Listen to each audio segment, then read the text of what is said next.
എന്തുകൊണ്ട് USA ഇസ്രായേലിനെ പ്രണയിക്കുന്നു? ചിലർ എന്നോട് ചോദിക്കുന്ന ഒരു ചോദ്യമാണ്, USA ശരിക്കും ഇസ്രായേലിൻ്റെ അടിമയാണ്. പല കോൺസ്പിറസി തിയറികളും നമുക്ക് ഇൻ്റർനെറ്റിൽ അവൈലബിൾ ആണ്. പക്ഷേ നമ്മൾ കുറച്ചുകൂടെ ഫാക്ച്വലായിട്ട് ഇസ്രായേൽ USA റിലേഷൻ ഇന്ന് മനസ്സിലാക്കും. ഈ ഒരു വീഡിയോ നിങ്ങൾ കണ്ടു കഴിഞ്ഞാൽ ഏകദേശം ധാരണ ഈ വിഷയത്തെപ്പറ്റി നിങ്ങൾക്കുണ്ടാവും. അതെൻ്റെ ഗ്യാരണ്ടിയാണ്. നമ്മൾ ഫാക്ച്വലായിട്ടാണ് കാര്യങ്ങൾ അനലൈസ് ചെയ്യാൻ പോകുന്നത്.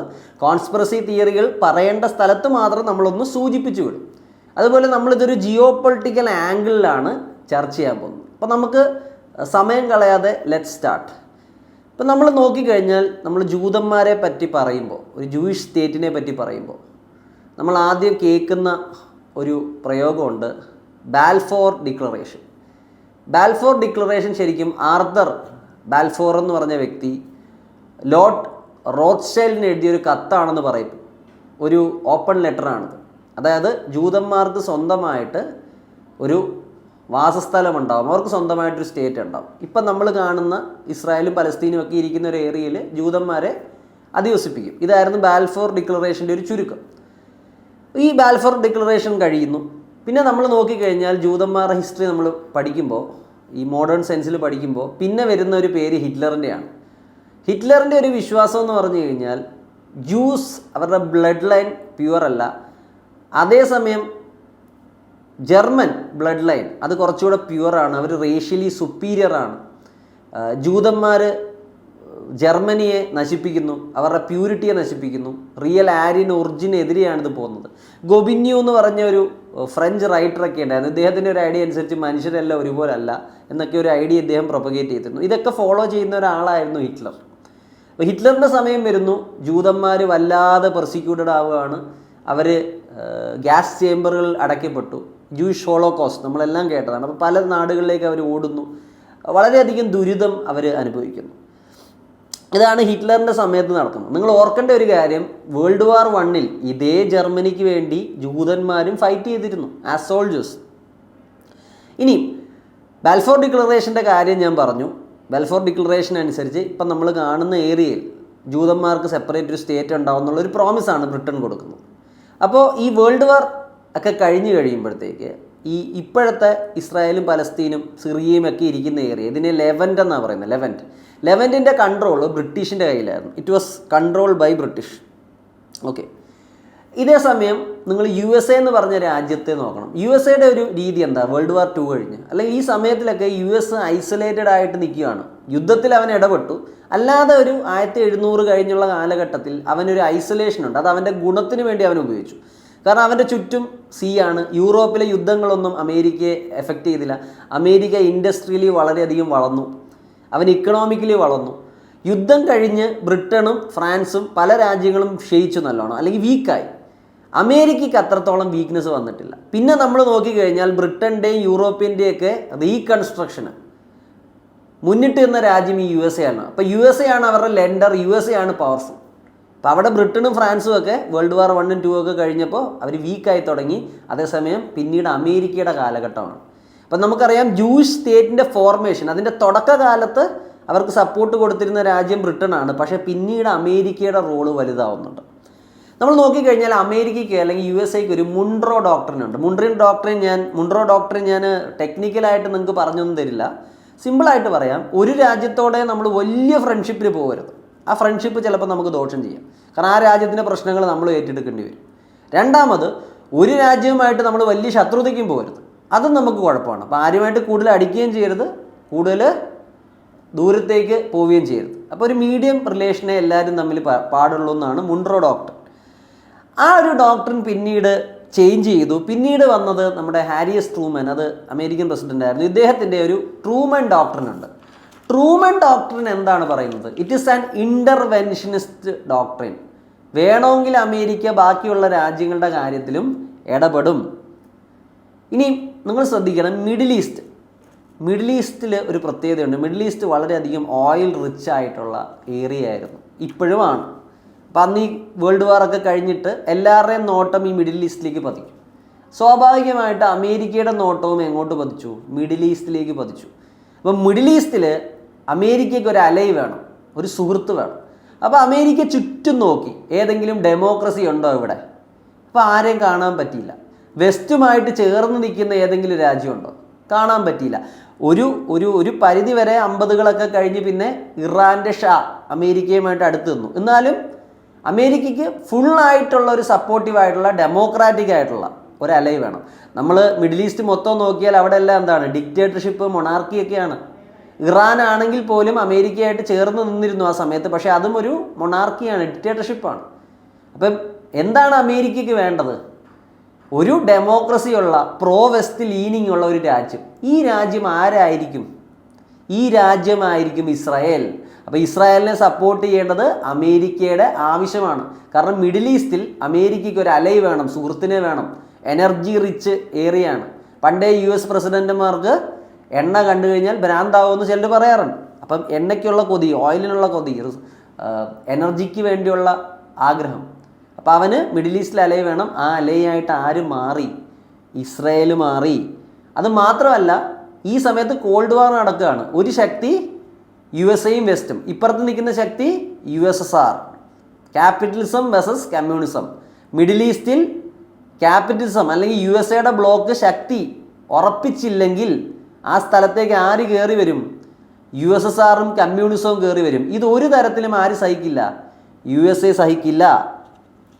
അപ്പോൾ USAക്ക് ഒരു അലൈ വേണം മിഡിൽ ഈസ്റ്റിലെ കാര്യങ്ങളെ കൺട്രോൾ ചെയ്യാൻ. ആ അലൈയായിട്ട് US തിരഞ്ഞെടുത്ത ആരെയാണ്? ഇസ്രായേൽ. അപ്പോൾ ആദ്യകാലങ്ങളിൽ USA ഇസ്രായേലിനെ സപ്പോർട്ട് ചെയ്യുന്നത് അവൻ്റെ സ്വന്തം ആവശ്യം നടക്കാൻ വേണ്ടിയാണ്.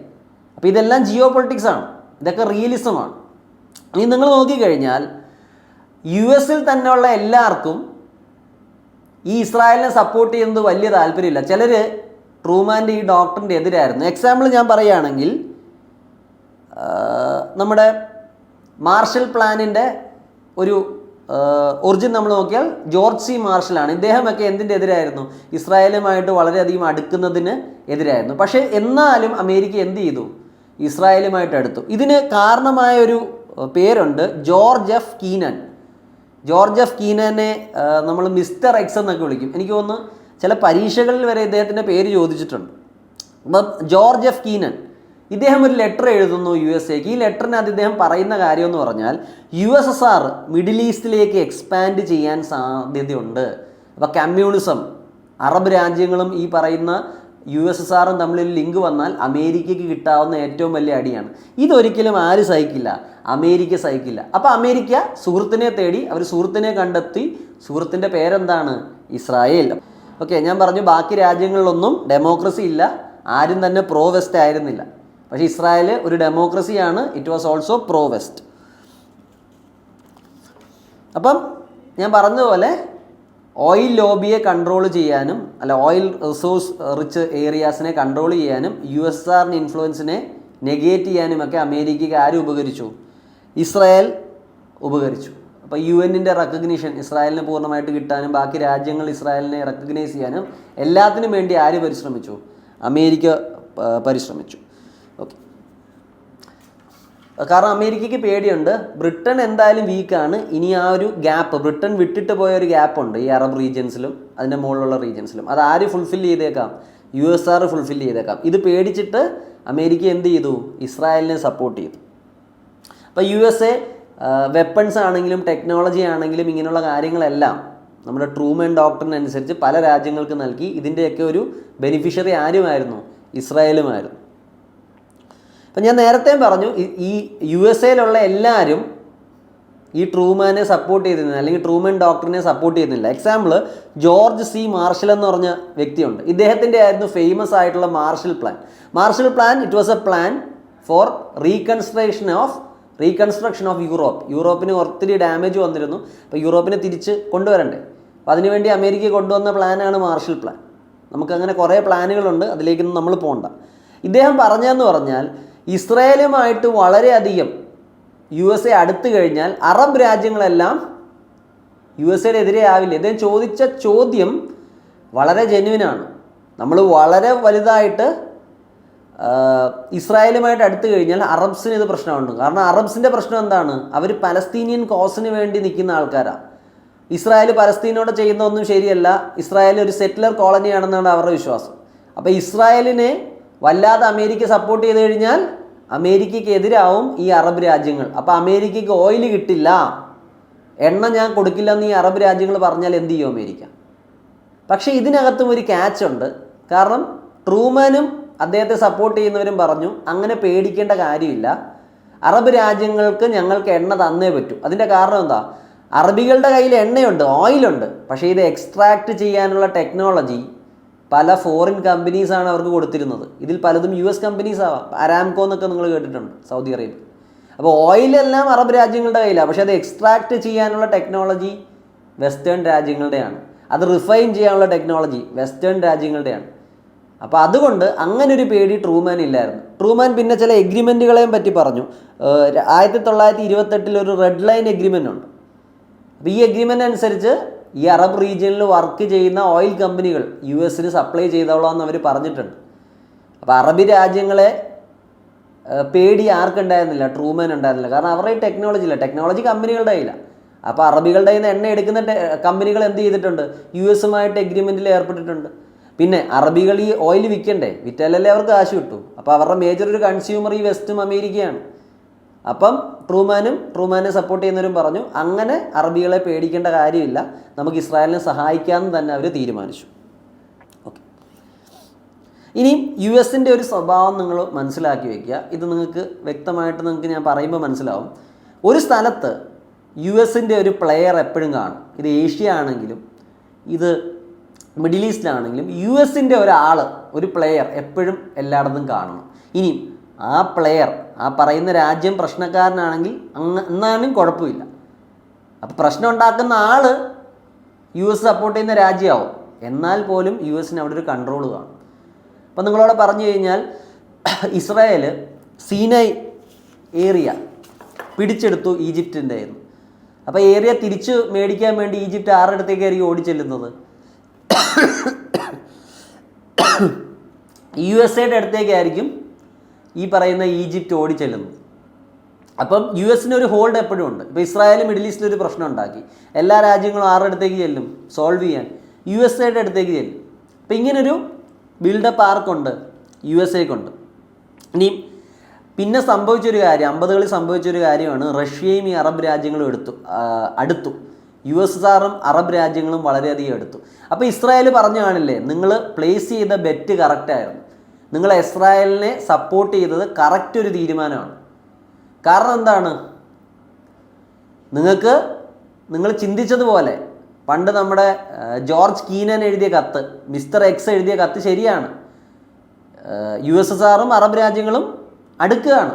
അപ്പോൾ അമേരിക്കയ്ക്ക് ആളായിട്ട് ഞങ്ങളുണ്ട്. അപ്പം ആര് തന്നെ സ്വയം മാർക്കറ്റ് ചെയ്യുന്നുണ്ട്? ഇസ്രായേൽ തന്നെ സ്വയം മാർക്കറ്റ് ചെയ്യുക. അത് ശ്രദ്ധിക്കുക. അമേരിക്കയ്ക്ക് എപ്പോഴും ഇസ്രായേലിനെ ആവശ്യമുണ്ട്.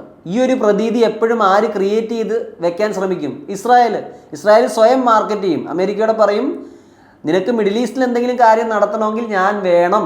ആ ബ്രാൻഡിങ്ങിലാണ് ഇസ്രായേൽ പിടിച്ചിരിക്കുന്നത്. ഓക്കെ, ഒരു കാലത്ത് അമേരിക്കയിൽ ഒരു സെയിങ് ഉണ്ടായിരുന്നു, അമേരിക്കയുടെ മിഡിൽ ഈസ്റ്റിലുള്ള പെർമനൻറ്റ് എയർക്രാഫ്റ്റ് കാരിയറാണ് ഇസ്രായേൽ. പെർമനൻ്റ് ആയിട്ടുള്ള എയർക്രാഫ്റ്റ് കാരിയർ. ഇപ്പം നമ്മുടെ ആൻഡമാൻസിനെ പറ്റും പറയാറുണ്ട്, ഇന്ത്യൻ ഓഷ്യനിലുള്ള പെർമനൻ്റ് എയർക്രാഫ്റ്റ് കാരിയറാണ് ആൻഡമാൻ. കാരണം അത് അവിടെ ഉണ്ട്, അവിടെ നമുക്ക് നമ്മുടെ സൈന്യത്തെ വിക്ഷേപിക്കും, നമ്മുടെ സൈന്യത്തെ പ്ലേസ് ചെയ്യാം. അതുപോലെ തന്നെ നമ്മുടെ നേവൽ ഷിപ്സിനെ അവിടെ ഡോക്ക് ചെയ്യാം, നമ്മുടെ അറ്റാക്ക് ഹെലികോപ്റ്റേഴ്സിനെ അവിടെ നിർത്താം. അതുപോലെ മിഡിൽ ഈസ്റ്റിൽ അമേരിക്കയുടെ പെർമനൻ്റ് ആയിട്ടുള്ളൊരു എയർക്രാഫ്റ്റ് കാരിയർ ആയിരുന്നു ആര്? ഇസ്രായേൽ എന്ന് പറഞ്ഞ രാജ്യം. ഓക്കെ, ഇനി ഇസ്രായേൽ സ്വന്തം കഴിവും തെളിയിച്ചു. നിങ്ങൾ നോക്കിയാൽ 48 യുദ്ധമാണെങ്കിലും 67 6 ഡേ വാർ ആണെങ്കിലും 1973 യോം കിപ്പൂർ യുദ്ധമാണെങ്കിലും ഇവിടെ എല്ലാം ബാക്കി അറബ് രാജ്യങ്ങളെല്ലാം കൂടെ ഇസ്രായേലിനെ അറ്റാക്ക് ചെയ്തിട്ടും ഇസ്രായേൽ ഒറ്റയ്ക്ക് പിടിച്ചു നിന്നു, ഒറ്റയ്ക്ക് തിരിച്ചടിച്ചു. പക്ഷേ ഒരു കാര്യമുണ്ട്, അമേരിക്ക ഓബ്വിയസ്ലി ടെക്നോളജിക്കൽ സപ്പോർട്ടെല്ലാം കൊടുത്തു കാണും. പക്ഷേ ടെക്നോളജി കൊടുത്തെന്ന് പറഞ്ഞാലും ഒരു രാജ്യം തന്നെ ഇത്രയും രാജ്യങ്ങളുടെ എതിരെ പിടിച്ചിരിക്കുമ്പോൾ ആ രാജ്യത്തിന് കരുത്തുണ്ടെന്ന് നമ്മൾ പറയാം. അത് തന്നെ അമേരിക്കയ്ക്ക് ഒരു ഇതായി. കാരണം ഇസ്രായേൽ സ്വയം പറയുകയാണ്, കണ്ടില്ലേ നീ ടെക്നോളജി എല്ലാം തന്നു, പക്ഷേ ഞാൻ പിടിച്ചു നിന്നു, ഞാൻ അവരെ തോപ്പിച്ചു. അപ്പോൾ അമേരിക്കയ്ക്ക് ഇസ്രായേലിൻ്റെ മുകളിലുള്ള വിശ്വാസം പിന്നെ കൂടി. അതുപോലെ തന്നെ ഇതൊരു നിങ്ങൾ ലിങ്ക് ചെയ്യേണ്ട ഒരു കാര്യമാണ്. ഇസ്രായേൽ ഉപയോഗിക്കുന്നത് ആരുടെ ടെക്നോളജിയാണ്, ആരുടെ വെപ്പൺട്രിയാണ്? USA വെപ്പൺട്രിയാണ്. അപ്പോൾ യുദ്ധങ്ങളിലൊക്കെ US വെപ്പൺസ് ടെസ്റ്റ് ചെയ്യപ്പെടുന്നു, അത് വിജയിക്കുന്നു. ഇത് യു എസിൻ്റെ ഡിഫൻസ് മാർക്കറ്റിനെ ഒത്തിരി അധികം ബൂസ്റ്റ് ചെയ്തു. അവരുടെ വെപ്പൺസ് നല്ലതാണ്, അപ്പോൾ ബാക്കി രാജ്യങ്ങളും അത് മേടിക്കും. അപ്പം USA ഇസ്രായേലിനെ ഒരു ടൂളായിട്ട് ഉപയോഗിച്ചു. യു എസിൻ്റെ വെപ്പൺസ് ടെസ്റ്റ് ചെയ്യാനുള്ള ടൂളാണ് ഇസ്രായേൽ. ഒരു യുദ്ധം വരുമ്പം അമേരിക്കയുടെ വെപ്പൺസ് എല്ലാം ഇസ്രായേൽ യൂസ് ചെയ്യും. അതൊരു പരീക്ഷണം കൂടാണ്. അമേരിക്കയുടെ വെപ്പൺസ് ആ യുദ്ധങ്ങളിൽ നല്ലോണം പെർഫോം ചെയ്താൽ അമേരിക്കൻ വെപ്പൺസിൻ്റെ വിപണി ഉയരുകയും ചെയ്യും. അതുപോലെ വെപ്പൺ ഡേറ്റയും ഇസ്രായേൽ പ്രൊവൈഡ് ചെയ്യും. അത് മാത്രമല്ല, നിങ്ങൾക്കറിയാം ഇസ്രായേലി ചാരസംഘടന മൊസാദ്, ഇവർ വളരെ സ്ട്രോങ് ആണ്. ഒരിടയ്ക്ക് മിഡിൽ ഈസ്റ്റിൽ ഇവരുടെ ഒരു ഹോൾഡ് എന്ന് പറഞ്ഞാൽ വളരെ വലുതാണ്. ഇവരുടെ ചെയിൻ വളരെ വലുതാണ്. അപ്പോൾ പലപ്പോഴും അമേരിക്കയുടെ സെൻട്രൽ ഇൻ്റലിജൻസ് ഏജൻസിക്ക് വരെ ഇൻ്റലിജൻസ് പ്രൊവൈഡ് ചെയ്തുകൊണ്ടിരുന്നത് ആരാണ്? മൊസാദാണ്. അപ്പം മൊസാദിനെ ആവശ്യമുണ്ട്, ഇസ്രായേലിനെ ആവശ്യമുണ്ട്. ആർക്ക്? അമേരിക്കയ്ക്ക്. ഓക്കെ. അപ്പം നമ്മൾ ഇസ്രായേലിൻ്റെ ഫോർമേഷന് ശേഷം അല്ലെങ്കിൽ ഫോർമേഷൻ്റെ സമയത്ത് എന്തുകൊണ്ട് അമേരിക്കയും ഇസ്രായേലും അടുത്തു എന്നുള്ളത് ആണ് പഠിച്ചത്. പക്ഷേ ശരിയാണ്, ഇസ്രായേലും അമേരിക്കയും അടുത്തു, അവർ തമ്മിലൊരു ബന്ധമുണ്ട്. പക്ഷേ ആ ബന്ധം കീപ്പ് ചെയ്യണ്ടേ, മുമ്പോട്ട് പോകണ്ടേ? ഇപ്പോൾ തുടക്കകാലത്ത് എന്തുകൊണ്ട് അമേരിക്ക ഇസ്രായേലിനെ സപ്പോർട്ട് ചെയ്തു, ഇത് നിങ്ങൾക്കെല്ലാം മനസ്സിലായി. പക്ഷേ ഈ ബന്ധം എന്തുകൊണ്ട് തുടരുന്നു എന്നുള്ളതാണ് നമ്മൾ പഠിക്കാൻ പോകുന്നത് അല്ലെങ്കിൽ മനസ്സിലാക്കാൻ പോകുന്നത്. ഇത് വളരെ ഇമ്പോർട്ടൻ്റാണ്. ഇവിടെയാണ് നിങ്ങളുടെ ഇൻട്രസ്റ്റ് വരേണ്ടത്. ഒന്ന്, ഇസ്രായേലിൻ്റെ പവർ ഓഫ് പെർസുവേഷൻ. നിങ്ങൾ നോക്കിയാൽ USA നമുക്ക് വളരെ സ്ട്രോങ് ആയിട്ടുള്ള പ്രോ ഇസ്രായേലി ലോബികളെ കാണും. ആ ലോബികളിൽ പ്രധാനപ്പെട്ട ഒന്നിൻ്റെ പേര് ഞാൻ പറയാം. കുറേ അധികം ഇസ്രായേൽ ലോബികളെ നമുക്ക് എവിടെ കാണാം? USA കാണാം. പ്രധാനപ്പെട്ട ഒരു ലോബിയാണ് American Israel public affairs committee, AIPAC എന്ന് പറഞ്ഞൊരു കമ്മിറ്റിയുണ്ട്. ഇവർ വളരെയധികം US പൊളിറ്റിക്സിനെ ഇവർ ഇൻഫ്ലുവൻസ് ചെയ്യാറുണ്ട്. പല രീതിയിലാണ്, പല സ്ട്രാറ്റജികളാണ് ഇവർ ഉപയോഗിക്കാറ്. മൾട്ടി ഫാസറ്റഡ് ലോബിങ് ആണ് ഇവർ ഉപയോഗിക്കാറുള്ളത്. ഒന്ന്, ഡയറക്റ്റ് ലോബിങ്. AIPAC അതുപോലെ ബാക്കിയുള്ള ഈ പറയുന്ന ലോബികളെല്ലാം വാഷിങ്ടൺ DC ചുറ്റിപ്പറ്റി അവർ വളരെയധികം അവരുടെ പ്രസൻസ് ഉണ്ട്. അവർ അവിടെ ഉള്ള കോൺഗ്രസ്സിലെ മെമ്പേഴ്സ് ആയിക്കോട്ടെ, എക്സിക്യൂട്ടീവ് ബ്രാഞ്ചിൽ പ്രവർത്തിക്കുന്നവരായിക്കോട്ടെ, അവരെല്ലാം ഇൻഫ്ലുവൻസ് ചെയ്യാൻ ആര് നോക്കും? AIPACും അതുപോലുള്ള ലോബികളും ശ്രമിക്കാറുണ്ട്. ഇനി ഇവരെന്ത് ചെയ്യും? ഇവർ പല റിസർച്ച് പേപ്പറുകളടക്കം ചില പോളിസി ഫോർമുലേഷൻസിന് ഇവരുടെ ആഗ്രഹം അനുസരിച്ചുള്ള പോളിസികൾ ഇവർ സജസ്റ്റ് ചെയ്യും. അതുപോലെ ഇവർക്ക് താല്പര്യമുള്ള, ഇസ്രായേലിന് താല്പര്യമുള്ള ലെജിസ്ലേഷൻസ് ഈ പറയുന്ന ലെജിസ്ലേച്ചേഴ്സിനെ കൊണ്ട് പാസ്സാക്കിക്കാൻ അവർ ശ്രമിക്കും. അത് അവരൊരു ഫോർമുല കൊണ്ടുവരും, അല്ലെങ്കിൽ ഒരു ലെജിസ്ലേഷൻ്റെ ഐഡിയ കൊണ്ടുവരും. എന്നിട്ട് അവർ സപ്പോർട്ട് ചെയ്യുന്ന അല്ലെങ്കിൽ അവരുടെ സപ്പോർട്ടുള്ള ലെജിസ്ലേച്ചർമാരെയും കൊണ്ട് ആ നിയമങ്ങളൊക്കെ പാസ് ചെയ്യിക്കാൻ നോക്കും. അപ്പോൾ ഇസ്രായേൽ അനുകൂല നിയമങ്ങളും പോളിസികളും അമേരിക്കയിൽ വരാൻ വേണ്ടി ഈ പറയുന്ന ലോബികൾ പ്രവർത്തിക്കും. പിന്നെ ഇവരെന്ത് ചെയ്യും?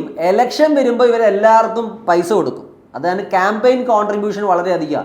ഡെമോക്രാറ്റുകളായിക്കോട്ടെ റിപ്പബ്ലിക്കനുകളായിക്കോട്ടെ എല്ലാവർക്കും ആര് പൈസ കൊടുക്കും?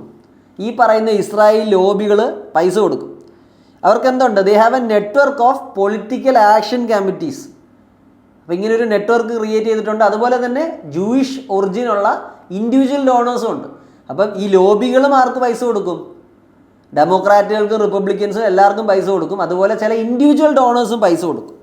രണ്ടുപേർക്കും കൊടുക്കും. അപ്പം ഈ പറയുന്ന ലെജിസ്ലേച്ചേഴ്സ് എല്ലാം കാശിന് വേണ്ടി പലപ്പോഴും ആരെ സപ്പോർട്ട് ചെയ്യും? ഈ പറയുന്ന ജൂയിഷ് ലോബിയെ സപ്പോർട്ട് ചെയ്യും. ഇനി ജൂയിഷ് ലോബി അവരെ സപ്പോർട്ട് ചെയ്യാത്തവരോട് അവരെന്ത് പറയും? ഈ കാശ് ഞങ്ങൾ നിങ്ങളുടെ പാർട്ടിക്ക് തരില്ല. അപ്പോൾ അങ്ങനൊരു കൺട്രോൾ ഉണ്ട് ആർക്ക്?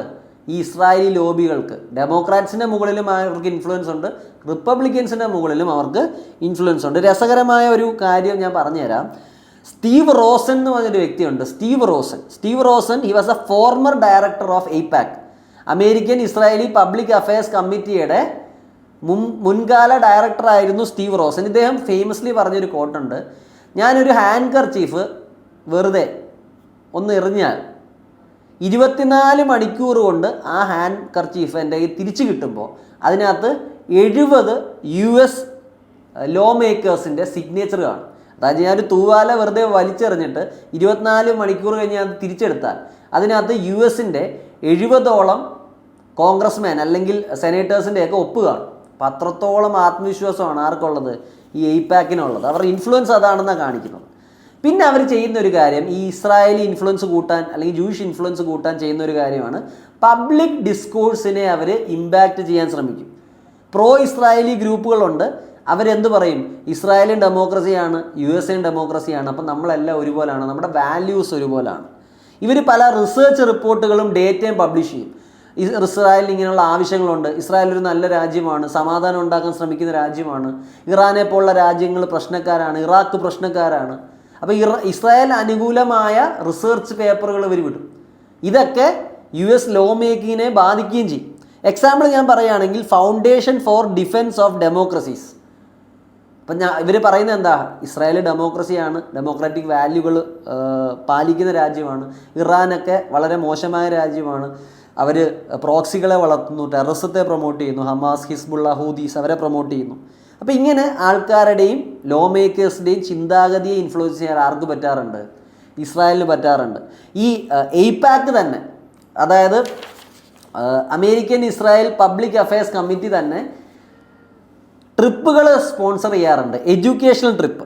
ഓക്കെ, AIPACും അവൻ്റെ അഫിലിയേറ്റഡ് ആയിട്ടുള്ള ഓർഗനൈസേഷനും US ലോ മേക്കേഴ്സിന് ഫ്രീ ട്രിപ്പ് കൊടുക്കുകയാണ്. ഇപ്പം നമ്മുടെ MP-മാർക്ക് MLA-മാർക്ക് US ട്രിപ്പ് കൊടുക്കുന്ന പോലെ ഇവർക്ക് ഇസ്രായേലിലേക്കുള്ള ഫ്രീ ട്രിപ്പുകൾ സ്പോൺസർ ചെയ്യുക. അവിടെ ഇസ്രായേലിൻ്റെ നന്മകളും അവരുടെ അച്ചീവ്മെൻറ്റ്സും ഒക്കെ ഇവരെ കാണിച്ചു കൊടുക്കുകയാണ്. അപ്പോൾ ഈ പറയുന്ന നിയമം ഉണ്ടാക്കുന്നവർ ഇൻഫ്ലുവൻസ്ഡ് ആവില്ലേ? അവർ പോയി അമേരിക്കയെ പറയും ഇസ്രായേൽ അടിപൊളി രാജ്യമാണ്, ഇവർ ചെറിയൊരു രാജ്യമായിട്ടും ടെക്നോളജിക്കലി ഡെവലപ്ഡ് ആണ്, അവിടെ ഡെമോക്രസി ഉണ്ട്, ഫ്രീഡം ഉണ്ട്. അതുപോലെ ഇസ്രായേലിന് ഒത്തിരി പ്രശ്നങ്ങളുണ്ട്, ഇസ്രായേലിൻ്റെ ചുറ്റും ശത്രുക്കളാണ്, സെക്യൂരിറ്റി ത്രെട്ട് ഉണ്ട്, അയൺ ഡോം ഉള്ളത് കൊണ്ടാണ് ഞങ്ങൾ പിടിച്ചിരിക്കുന്നത്. അപ്പോൾ ഇങ്ങനൊരു പെർസ്പെക്റ്റീവ് അമേരിക്കയിൽ ഡെവലപ്പ് ആവും. കാരണം നിയമം ഉണ്ടാക്കുന്ന ആൾക്കാരെ ഇസ്രായേലിൽ ഫ്രീ ആയിട്ട് ടൂറിന് വിടുകയാണ്. അപ്പം ഞാൻ പറഞ്ഞതേ ഉള്ളൂ.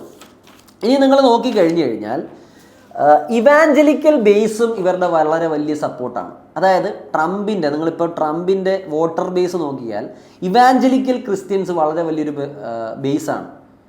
പ്രൊട്ടസ്റ്റന്റ് ചർച്ചിലെ പല ചർച്ചുകളും ട്രംപിനെ സപ്പോർട്ട് ചെയ്യും. അപ്പം ഇവർ ഈ ക്രിസ്ത്യൻ പോപ്പുലേഷനെയും കൺട്രോളിൽ വെക്കാനുള്ള ശ്രമമുണ്ട്. അതായത് ഇവരുടെ ഒരു ഓർഗനൈസേഷൻ ഉണ്ട്, CUFI, Christian United for Israel. ഇതിൻ്റെ ഹെഡ് പാസ്റ്റർ ജോൺ ഹാഗിയാണ്.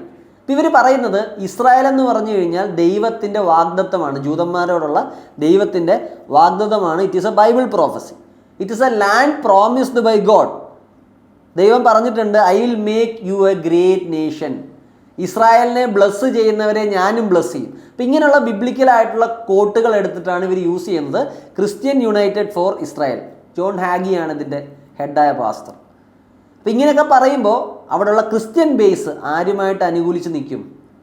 എപ്പോഴും ഇസ്രായേലുമായിട്ട് അനുകൂലിച്ച് നിൽക്കും. ബട്ട് ഇൻ റിയാലിറ്റി നിങ്ങൾ നോക്കിയാൽ ജൂതന്മാരുടെ ബിലീഫും ക്രിസ്ത്യൻ ബിലീഫും പലപ്പോഴും കോൺട്രാഡിക്ടറി ആണ്. കാരണം ജൂതന്മാരെ അനുസരിച്ച് അവരുടെ മെസ്സയ്യ ഇനി വരാനിരിക്കുന്നേ ഉള്ളൂ. ക്രിസ്ത്യൻസ് പറഞ്ഞു മെസ്സയ്യ വന്നു കഴിഞ്ഞു, ആ മെസ്സയ്യ ജീസസ് ക്രൈസ്റ്റ് ആണ്. അപ്പോൾ ജീസസ് ക്രൈസ്റ്റിനെ റിജക്റ്റ് ചെയ്യുന്ന കമ്മ്യൂണിറ്റിയാണ് ഇസ്രായേൽ. പക്ഷേ വേറെ ഒരു ധാരണ നിങ്ങളോട് എനിക്ക് തിരുത്തി തരാനുണ്ട്. എല്ലാ ജൂതന്മാർക്കും ക്രിസ്ത്യാനികളോടെ പ്രശ്നമൊന്നുമില്ല. ചിലർ അങ്ങനെ പ്രൊപ്പഗേറ്റ് ചെയ്യാൻ ശ്രമിക്കുന്നുണ്ട്. That is wrong. നിങ്ങൾ ചില വീഡിയോസൊക്കെ കണ്ടിട്ടുണ്ടാവും, ക്രിസ്ത്യൻ പള്ളികളുടെ ഫ്രണ്ടിൽ കൂടെ പോകുമ്പോൾ ജൂതന്മാർ തുപ്പുന്നത്. ഇത് അൾട്രാ റാഡിക്കലായിട്ടുള്ള ജ്യൂസാണ്. അവർ വളരെയധികം ക്രിസ്ത്യാനിറ്റി എതിർക്കും. പക്ഷേ ജൂസ് കമ്മ്യൂണിറ്റിയിലൊരു ഭൂരിഭാഗം എടുത്താൽ അവർക്ക് ക്രിസ്ത്യൻസുമായിട്ട് ഒരു പ്രശ്നമില്ലെന്നുള്ള സത്യം. ഇപ്പോൾ അൾട്രാ ആയിട്ടുള്ള ആൾക്കാർ എല്ലാ മതങ്ങളിലും കാണും, അതുപോലെ ജൂയിസത്തിലും ഉണ്ട്, അതാണ് ജുദായിസത്തിലും ഉണ്ട്. അങ്ങനെ നിങ്ങളിത് മനസ്സിലാക്കിയാൽ മതി. ഇനി ഞാൻ പറഞ്ഞു ഇവർ ലോബിയിങ്ങിലൂടെ ഇവർ US നിയമം ഉണ്ടാക്കുന്നവരെല്ലാം ഇൻഫ്ലുവൻസ് ചെയ്യും. ഡയറക്റ്റ് ലോബിയിങ് ഉണ്ട്, ഇവർ ട്രിപ്പ് പ്രൊവൈഡ് ചെയ്യും, ഇവർ റിസർച്ച് പേപ്പറുകൾ ഇറക്കും, അവർ ഇവാഞ്ചലിക്കൽ ബേസ് അല്ലെങ്കിൽ ക്രിസ്ത്യൻസിനെ കൺട്രോൾ ചെയ്യാൻ ശ്രമിക്കും, അവരുടെ സപ്പോർട്ട് എടുക്കാൻ ശ്രമിക്കും. അതുമാത്രമല്ല എഡ്യൂക്കേഷൻ സിസ്റ്റത്തെ ഇവർ ഇൻഫ്ലുവൻസ് ചെയ്യാൻ ശ്രമിക്കും. ഇപ്പോൾ നമ്മൾ ചെറുപ്പത്തിലെ നമ്മൾ വളർന്നു വലുതാകുന്നു, നമ്മുടെ എഡ്യൂക്കേഷൻ സിസ്റ്റമാണ് നമ്മളെ മോൾഡ് ചെയ്യുന്നത്. അവിടെ പറഞ്ഞു തരുന്ന കാര്യങ്ങളാണ് നമ്മുടെ ചിന്താഗതിയെ മോൾഡ് ചെയ്യുന്നത്. അപ്പോൾ ചെറിയ പ്രായത്തിൽ തൊട്ട് ഇസ്രായേൽ എന്ത് ചെയ്യും? ഈ പറഞ്ഞ US കുട്ടികളെ നിയന്ത്രിക്കാൻ തുടങ്ങും. അതെങ്ങനെയാണെന്ന് ഞാൻ പറഞ്ഞുതരാം. ചെറുപ്പത്തിൽ അവർ കാണുന്ന, അതായത് ചില കാർട്ടൂണുകളുണ്ട്, സൂപ്പർ ബുക്ക് എന്ന് പറഞ്ഞൊരു കാർട്ടൂണുണ്ട്, അല്ലെങ്കിൽ പ്രിൻസ് ഓഫ് ഈജിപ്റ്റ്. ഇതിലൊക്കെ കാണിക്കുന്ന എന്താ? ഇസ്രായേൽ ജനത വളരെയധികം ബുദ്ധിമുട്ട് അനുഭവിച്ചവരാണ്, ജൂതന്മാർ വളരെയധികം ബുദ്ധിമുട്ട് അനുഭവിച്ചവരാണ്, അവരെ പല രാജാക്കളും അവരുടെ നാട്ടിൽ നിന്ന് പുറത്താക്കി, പിന്നെ അവർ കഷ്ടപ്പെട്ടാണ് തിരിച്ചു വന്നത്. ഇങ്ങനൊരു സിമ്പതി വേവ് ജൂതന്മാർക്ക് വേണ്ടി ഈ പറയുന്ന കാർട്ടൂൺസ് ക്രിയേറ്റ് ചെയ്യുന്നുണ്ട്. പിന്നെ പല പബ്ലിക്കേഷൻ ഹൗസസ് ഉണ്ട്, പ്രൻറ്റൈസ് ഹാൾ ആയിക്കോട്ടെ, ഫേമസ് ആയ മെഗ്രോ-ഹിൽ, നിങ്ങളിവിടെ കേട്ടിട്ടുണ്ടോ? McGraw Hill, Discovery education, national geographic education, ഇതെല്ലാം ജ്യൂസുമായിട്ട് കണക്റ്റഡ് ആണ്, അല്ലെങ്കിൽ ജ്യൂസ് ഇൻഫ്ലുവൻസ് ചെയ്യുന്ന പബ്ലിക്കേഷനാണ്. ഇപ്പോൾ ഇവർ പഠിക്കുന്ന ബുക്കുകൾ പലതും it is influenced by Jewish community അല്ലെങ്കിൽ ഇസ്രായേൽ. പിന്നെ ഇൻസ്റ്റിറ്റ്യൂട്ട് ഓഫ് കരിക്കുലം സർവീസസ്, ശ്രദ്ധിക്കുക, ഇൻസ്റ്റിറ്റ്യൂട്ട് ഓഫ് കരിക്കുലം സർവീസസ് ഇതൊരു NGO ആണ്. ഈ NGO it is an Israeli NGO. ഇവരുടെ പണി എന്താണെന്ന് പറഞ്ഞാൽ they try to influence K-12 education. K-12 എഡ്യൂക്കേഷനെയാണ് ഇവർ ഇൻഫ്ലുവൻസ് ചെയ്യാൻ ശ്രമിക്കുന്നത്. എന്താണ് K-12 എഡ്യൂക്കേഷൻ? കിൻഡർ ഗാർഡൻ, ചെറുപ്പത്തിൽ കിൻഡർ ഗാർഡൻ തൊട്ട് ഒരാൾ +2 എത്തുന്നവരെ, അങ്ങനെ നമുക്ക് സിമ്പിളായിട്ട് പറയാം, ആ എഡ്യൂക്കേഷൻ സിസ്റ്റത്തെ ഇൻഫ്ലുവൻസ് ചെയ്യാനാണ് അവർ ശ്രമിക്കുന്നത്. അതായത് ഇവർ ഇൻസ്റ്റിറ്റ്യൂട്ട്സുമായിട്ട് സ്കൂളുകളുമായിട്ട് ചേർന്നിരിക്കും. അത് കഴിഞ്ഞിട്ട് ഇവരെന്ത് ചെയ്യും? ജൂയിഷ് ചരിത്രം, ജൂയിഷ് ട്രഡീഷൻ, ജൂയിഷ് ബിലീഫ്സ്, ഇങ്ങനെയുള്ള കാര്യങ്ങളൊക്കെ എന്തൊക്കെ വേണം എന്തൊക്കെ വേണ്ടതെന്നുള്ളത് ഇവർ തീരുമാനിക്കും. എന്നിട്ട് സ്കൂളുകളെയും കൊണ്ടത് നടപ്പിലാക്കാൻ ശ്രമിക്കും. ഇതാണ് ഇൻസ്റ്റിറ്റ്യൂട്ട് ഓഫ് കരിക്കുലം സർവീസിൻ്റെ പണി. ഇപ്പോൾ അവർ ചെയ്യുന്ന പല കാര്യങ്ങളും പലസ്തീനിൻ്റെയും വെസ്റ്റ് ബാങ്കിൻ്റെയും റെഫറൻസസ് ബുക്കുകളിൽ നിന്ന് അവർ ഡിലീറ്റ് ചെയ്യിപ്പിക്കാൻ നോക്കും. അതുപോലെ പലസ്തീൻ്റെ പേര്, ആ പേര് ജൂത എന്നുള്ള പേരിലേക്ക് മാറ്റാൻ ശ്രമിക്കും. പിന്നെ add mandate and regions to reference Palestine എന്നുള്ള പേരിന് വരെ മാൻഡേറ്റ് എന്നോ റീജിയൻ എന്നോ പറയും. പലസ്തീനിയൻ കൾച്ചറിനെ പറ്റിയോ ഹെറിറ്റേജിനെ പറ്റിയുള്ള പ്രയോഗങ്ങൾ ഒഴിവാക്കാൻ ശ്രമിക്കും. അതുപോലെ ഇസ്രായേൽ വെസ്റ്റ് ബാങ്ക് 1967 ക്യാപ്ചർ ചെയ്തു, ഈ റെഫറൻസസ് പരാമർശം മാറ്റാൻ ശ്രമിക്കും. പിന്നെ ജൂതന്മാരെ ഒരു സെറ്റിൽഡ് കോളനി ആയിട്ട് കാണാതെ ജൂതന്മാർ ഓൾറെഡി അവിടെ ഉണ്ടായിരുന്നു, കുറേ ജൂതന്മാരോട് അങ്ങോട്ട് വന്നു, അങ്ങനെ ഈ നറേറ്റീവിനെ ഷിഫ്റ്റ് ചെയ്യും. ഓക്കെ, ഇതിൻ്റെ മെറിറ്റ്സ് ഒന്നും നമ്മൾ പരിശോധിക്കുന്നില്ല കേട്ടോ, നമ്മൾ നടക്കുന്ന കാര്യങ്ങൾ പറയുന്നു എന്നേ ഉള്ളൂ. അപ്പോൾ ആ സ്ഥലം ഇസ്രായേൽ ആയിരുന്നോ പലസ്തീൻ ആയിരുന്നോ എന്നുള്ളതൊക്കെ വേറെ ഡിബേറ്റ്. ഇവർ ചെയ്യുന്ന കാര്യങ്ങൾ മാത്രമേ ഞാൻ നിങ്ങളോട് പറയുന്നുള്ളൂ. ആ ഡിബേറ്റിലേക്ക് ഞാൻ പോകുന്നില്ല, അത് നമുക്ക് വേണമെങ്കിൽ വേറൊരു വീഡിയോ ആയിട്ട് ചെയ്യാം. ഇനി ഞാൻ പറഞ്ഞു ഇവർ ചെറിയ പ്രായത്തിൽ തൊട്ട് നമ്മൾ പറഞ്ഞ ഇൻസ്റ്റിറ്റ്യൂട്ട് ഓഫ് കരിക്കുലം സർവീസ് കൊണ്ട് സ്കൂൾ എഡ്യൂക്കേഷൻ തൊട്ട് പിള്ളേരുടെ സൈക്കിയെ ഇവർ ഇമ്പാക്റ്റ് ചെയ്യാൻ നോക്കുന്നുണ്ട്. അതുകൂടാതെ ഇവരെന്ത് ചെയ്യുന്നുണ്ട്? യൂണിവേഴ്സിറ്റികളെ ഫണ്ടും ചെയ്യുന്നുണ്ട്.